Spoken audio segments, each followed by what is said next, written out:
The modern survival industry has brainwashed you. They've convinced you that surviving a grid-down scenario requires a $5,000 credit card limit, tactical camouflage, and batteries for everything you own. But if you look at the men who actually survive the most brutal conditions on Earth, combat veterans and your grandfather, you'll realize they operated on a completely different set of rules. They didn't rely on fragile gear, they relied on unbreakable discipline. The gear industry buried these 5 survival truths because they can't make a profit off your mindset. Today, we are pulling the curtain back. Grab your notebooks, let's get to work. Rule number 1. The gear industry loves selling you high-speed, multi-cam tactical clothing. Here is the brutal reality. In a post-collapse scenario, dressing like a commando makes you the primary target. It tells everyone around you that you have supplies, weapons, and food. Veterans and your grandfather agreed on the anti-camo rule. They wore earth tones, brown duck canvas, dark greens, and faded leather. In the woods, these colors blend perfectly with the dirt and the trees. But more importantly, if you have to move through a panicked city or town, you don't look like a threat. You look like a poor, harmless gray man. In a survival scenario, blending in is always better than standing out. Rule number 2. Modern preppers use expensive freeze-dried meals that require a camp stove, fuel, and boiling water, all stuffed into a heavy backpack.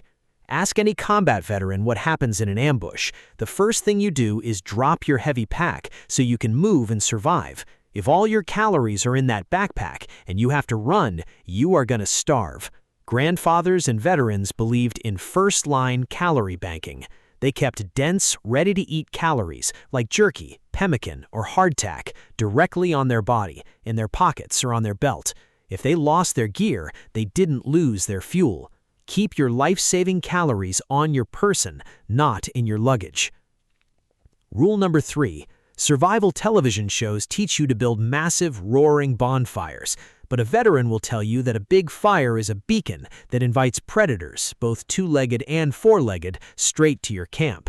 Your grandfather practiced strict light and heat discipline.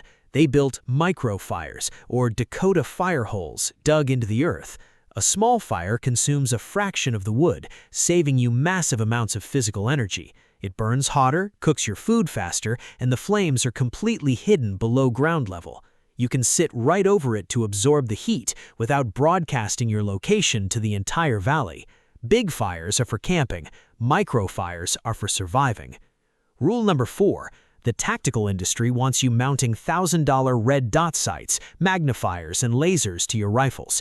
These tools are incredible until you drop them on a rock or the temperature drops below 0 and the lithium batteries instantly die. The greatest generation won world wars using nothing but steel iron sights. Your grandfather brought home dinner in the dead of winter using iron sights. Steel does not require a battery. It does not fog up in the rain, and it rarely loses its 0. If you haven't mastered your iron sights, you do not own your weapon. The battery owns you. Learn to shoot the steel. Rule number 5. Today, people buy plastic hydration bladders so they can constantly sip water every 5 minutes while they walk.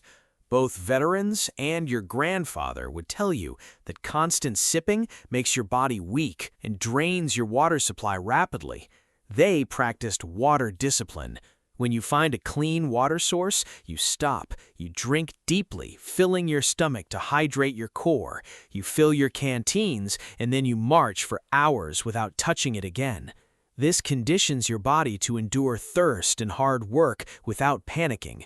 Stop babying your body. Train it to endure the suck.